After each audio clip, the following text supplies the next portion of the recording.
Here comes the rogue. Sirrah, where have you been? Where have I been? Nay, how now, master? Where are you? Master, has my fellow Tranio stolen your clothes, or you stolen his, or both? Sirrah, Right, what's the news? Come hither. 'Tis no time to jest, and therefore frame your manners to the time. Your fellow, Tranio here, to save my life, puts my apparel and my countenance on, while I, for my escape, have put on his. Wait you on him, I charge you, as becomes, while I make my way from hence to save my life. Do you understand me? Aye. And not a jot of Tranio in your mouth. Tranio is changed into Lucentio. Better for him, but I were so too. So could I. Faith, boy, to have the next wish after, that Lucentio indeed had Baptista's youngest daughter. But, Sirrah, not for my sake, but for your master's, I advise you. Use your manners discreetly in all kinds of companies. When I'm alone, why then I am Tranio. But in all places else, your master, Lucentio. Tranio, let's go. One more thing, rest that thyself execute, to make one among these wooers. Thou ask me why. Suffice it to say, my reasons are both good and weighty.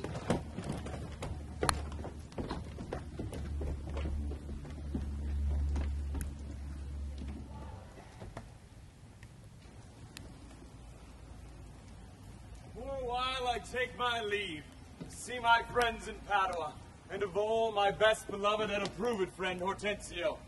Here, Sirrah, Grumio, call upon him. Call, sir? Whom should I call? What's the matter? My old friend Grumio. My good friend Petruchio. Hortensio, come you to part the fray. Rise, Grumio, rise. We will compound this quarrel. If this not be a lawful case for me to leave his service, I am unaware A of one. senseless villain, good Hortensio. I did bade the rascal call upon you, and for my heart could not make him do it. Oh, spake you not these words, man. Sirrah, gone or talk not, I advise you. Patience, Petruchio. I am Grumio's pledge. Why this heavy chance twixt him and you, your trusty, pleasant Grumio? And now tell me, sweet friend, what happy gale blows you here to Padua from old Verona? Such winds as scatter young men through the world, to seek their fortunes farther than at home. But in a few, thus it stands with me, good Hortensio. My father Antonio is deceased, and I have thrust myself into this maze, happily to wive and thrive as best I may. Gold crowns in my purse I have, and goods at home, and so you come abroad to see the world. Petruchio, shall I then come roundly to thee, and wish thee to a shrew, ill-favored wife? Thou but think me but little for my counsel, yet I tell thee she shall be rich, and very rich. But thou art too much a friend, and I'll not wish thee to her. Hortensio, with such friends as we, few words suffice. Therefore, if you know one rich enough to be Petruchio's wife, as wealth is burden of my wooing dance, I've come to wife it wealthily in Padua. Wealthily and happily in Padua. Look you, sir, he tells you flatly what his mind is. So I give him gold enough and marry him to an old trot with near a tooth in her head, though she may have many diseases, as 52 horses. Yes, nothing come amiss so long as money comes with all. Petruchio, since we are thus stepped far in, I will continue that I broached in jest.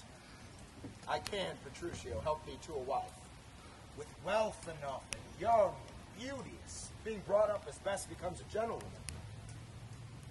Her only fault is, and that is fault enough, is that she is intolerable cursed and shrewd and froward so beyond all measure that were my state far worse than it is, I would not wed her for a mine of gold. Hortensio, thou knowest not gold's effect. Tell me her father's name, and 'tis enough, or I will board her, though she chide as loud as thunder and autumn cloud crack. Her father is Baptista Manola, an affable and courteous gentleman. Her name is Catherine Manola, renowned in Padua for her scolding tongue. I know her father, though I know her not, and he knew my deceased father well.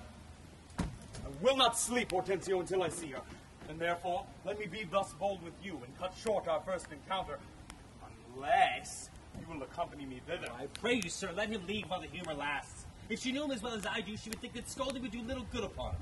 Oh, she may call him half a score of knaves or so. Why, that's nothing. Once he begins, he'll rail in his rope tricks, and I will tell you this, sir, she will stand him but a little.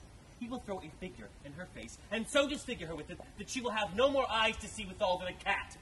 Clearly, sir, you know him not. Tarry, Petruchio. I must go with thee. For in Baptista's keep my treasure is. He hath the jewel of my life in hold. His youngest daughter, beautiful Bianca, and withholds from me and others more suitors to her and rivals of my love, seeming it a thing impossible for these defects before I've rehearsed.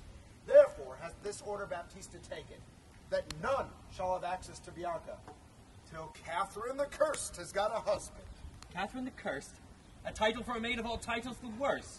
Now, shall my friend Petruchio do me grace, and offer me disguised in sober robes, told Baptista as a schoolmaster, well seen in music, so that I may by this device have leave and leisure to make love to her, and unsuspected court her by myself. There's no knavery. See to beguile the old folks while the young folks conspire together. Petruchio, stand by a while.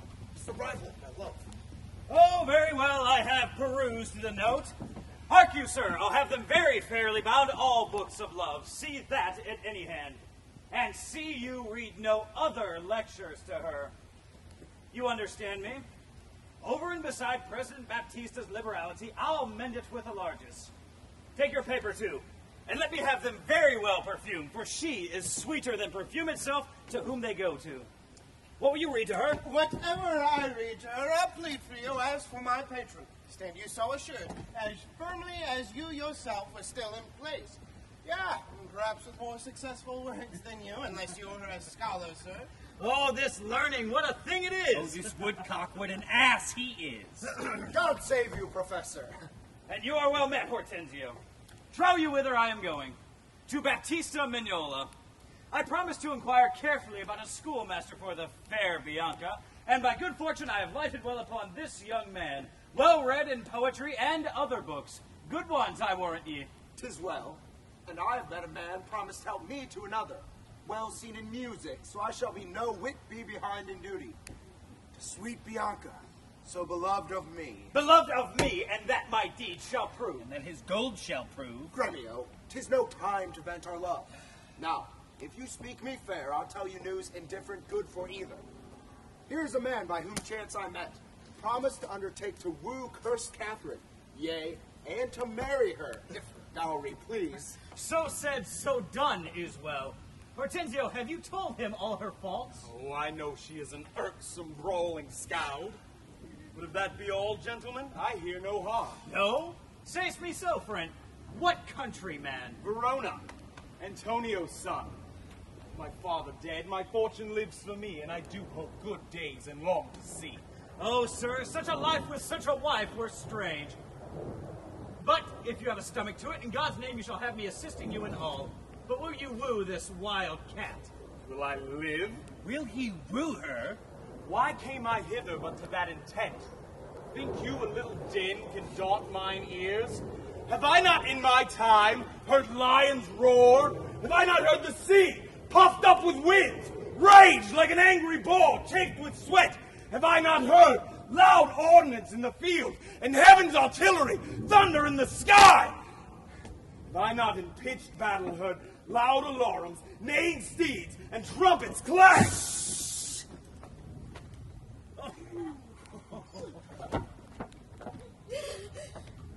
And you tell me of a woman's tongue that give not half so great a blow as will a chestnut in a farmer's fire? Tush, tush, fear boys with bucks. Yes, for he fears none. Hortensio, hark, this gentleman is happily arrived, my mind presumes, for his own good and ours. I promised we would be contributors and bear us charge of wooing whatsoever. And so we will, provided that he win her. Yes, and I wish I were sure of a good dinner. Gentlemen, God save you. Tell me, if I may be so bold, I beseech you, which is the readiest way to the house of President Baptista Mignola? He that has the two fair daughters. Hark you, sir, you mean not her, too? Perhaps him and her, sir. What have you to do? Not her that chides at any hand, I pray, sir. I love no chiders, sir. Biondello, let's away. Go, sir! There! A word before you go.